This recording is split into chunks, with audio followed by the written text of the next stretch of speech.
introduce yourself?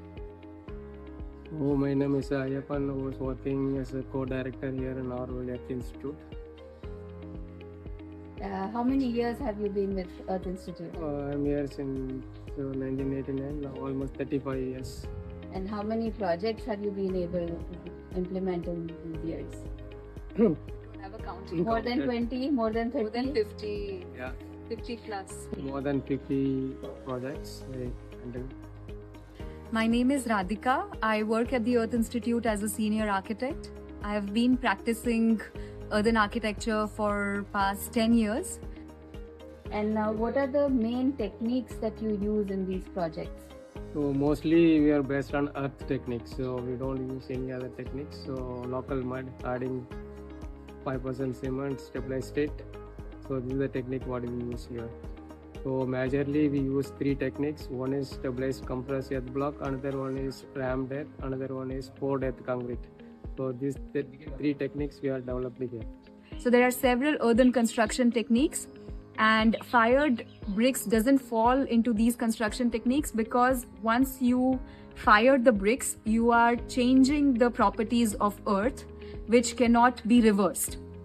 So earthen construction techniques are the ones which are healthy, which after you want to recycle or you can let it go back to the earth without changing the property of the material itself.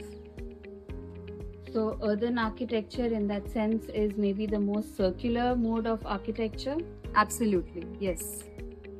And in the workshop, what do we cover? For AGP workshop, usually we show how to make a CSB bricks and Adobe blocks.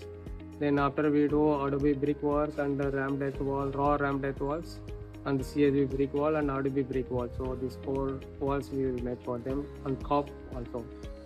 And which of these techniques are purely traditional techniques and which are modernized with the best of maybe some research and old techniques?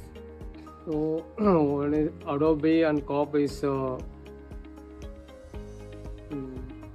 traditional techniques. The modern technique is rammed earth and CSB brick walls. And what changed in rammed earth and CSB? What was taken from modern technology? From modern technology, we are added a stabilizer inside, 5% cement. So otherwise, Adobe and COP just pure raw earth. So when it's touching with water, there are chances to melt. So now when we modern it, adding cement, it will not melt. It is permanent. So some, let's say, apprehensions of using sustainable architecture based on traditional methods are true, that it can run off the earth and all, but because of having newer techniques which mix and stabilize it, we are able to readapt to sustainable architecture in daily life now. So traditionally, the buildings when they were built, it was a ground story structure and the walls were very thick and the roofs had longer overhangs. So the design of the building made sure that it wouldn't get washed away with the rain, or you wouldn't there was not such a need to accommodate more people, so to say, right? So that's why what happens with stabilization is you can reduce the thickness of the wall. So in a way you use less resources and you try to get more space.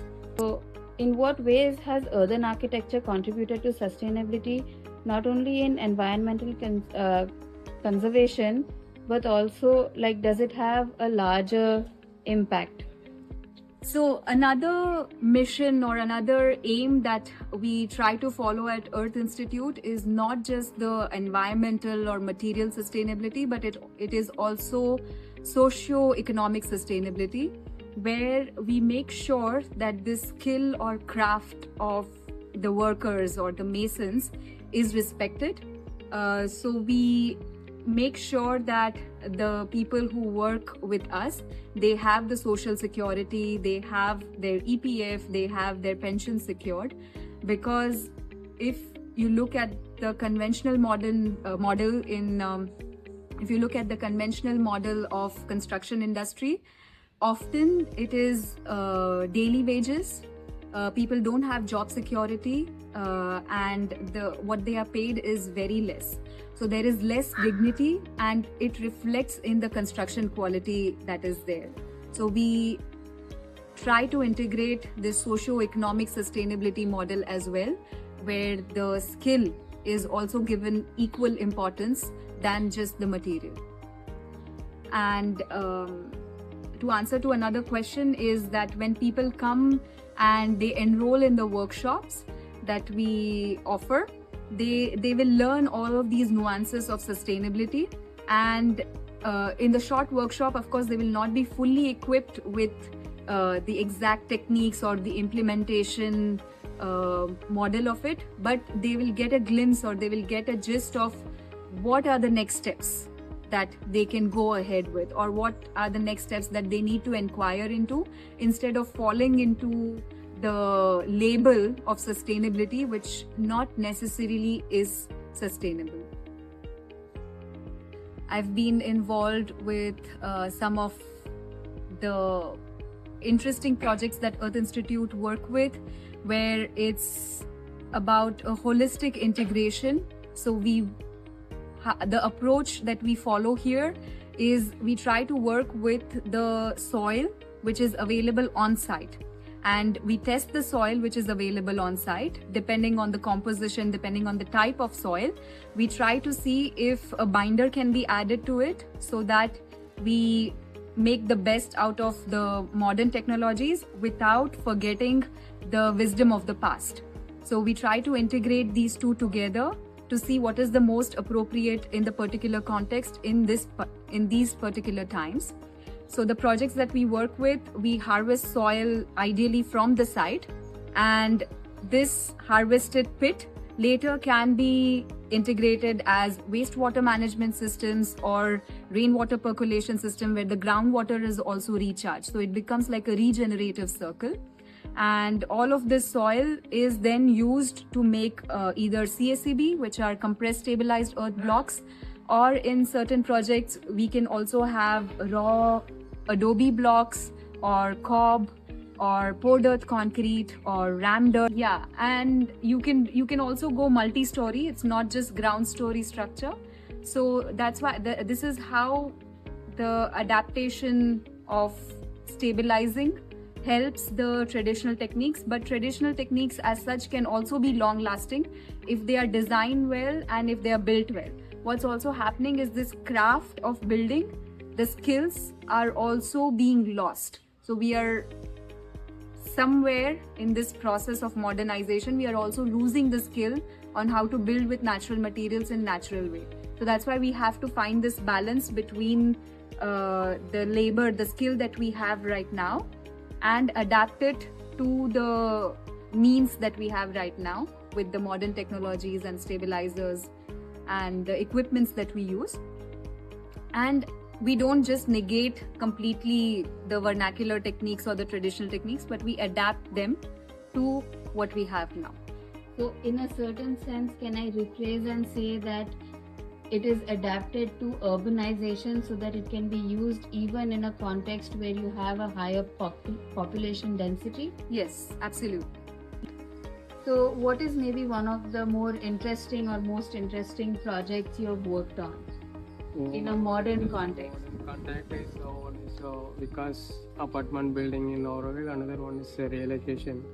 This IRS building we have done it. So this is basement plus 3-story buildings in Vikas apartment. You can build it as a IRS buildings. So let's say, who is this workshop for? Is it only for architects? So this anybody can learn, not only for architects. So this mostly here hands-on workshop, so anybody can do. And as a common man, after learning this, when I go back to my daily life, how would I use it, or where would I apply it? So anywhere you can apply it, but you have to choose right soil. So the soil sample what we showing them how to select. So once they know how to do it, anybody can do it. My guess is that we've gone from something that was traditional, like you said, the low ground floor houses which had really thick walls, And then there was a whole boom of modernization where we went into concrete construction, different techniques, without putting into question how sustainable that is or how that was derived as a beneficial model, or what the reasons were. At what point have you seen a shift, or is there a sufficient shift towards sustainable architecture, and does that have some weightage into how sustainable architecture has reshaped itself to suit today's livelihoods? Yes. So, if you look at vernacular architecture, which is like local architecture, let's say from 100 or 150 years back, some of the models are still available for us, even if they are declining. And you find this variation in different regions. So for instance, in India, we see mostly ground story, or in some regions we see ground plus 1, ground plus 2. So all of this is actually responding to the local context. So you have the climate patterns, right? So you have your rainfall patterns, you have your wind patterns, you have your there are many factors which determines the local climate, and like the local architecture or the vernacular architecture is always responding to these climatical factors.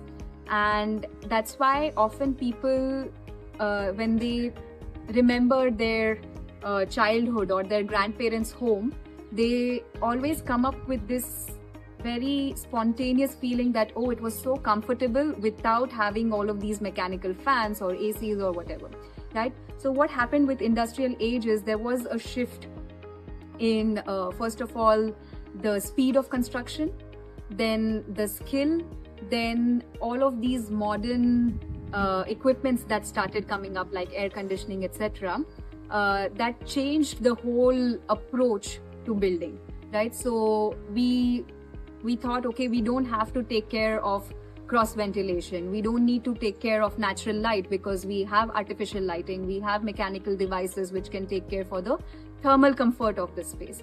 So somehow there was a shift because of it started with Industrial Revolution and so on, and due to this we started losing the intuitive designing that we used to have building with the nature, right? So that's why I feel there was a shift which was much more appropriate in particular climate, right? So sometimes, like if you look at the buildings in Yemen, they are raw earth structures which are ground plus 7, ground plus 11 stories. Of course, the climatic factors there are very different. The monsoon patterns there are very different than the tropical monsoon that we have here. So here you would see raw earth structures as mostly ground story structures. So you find this earthen construction all over the world, which is always responding to the climatic factors or the social factors also, which were there, right? And modern way of living has completely shifted this.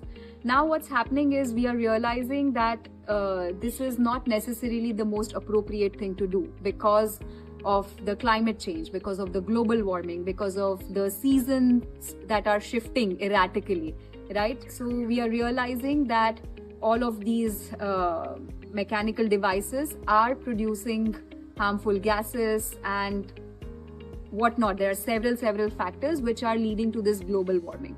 And people are shifting back. People are slowly realizing that we need to shift back. We need to change something. Even if that is not necessarily very clear what that shift is or what that change is. But there is an awareness which is growing. And it is high time that we start looking into this and start shifting the way that we build and that we live.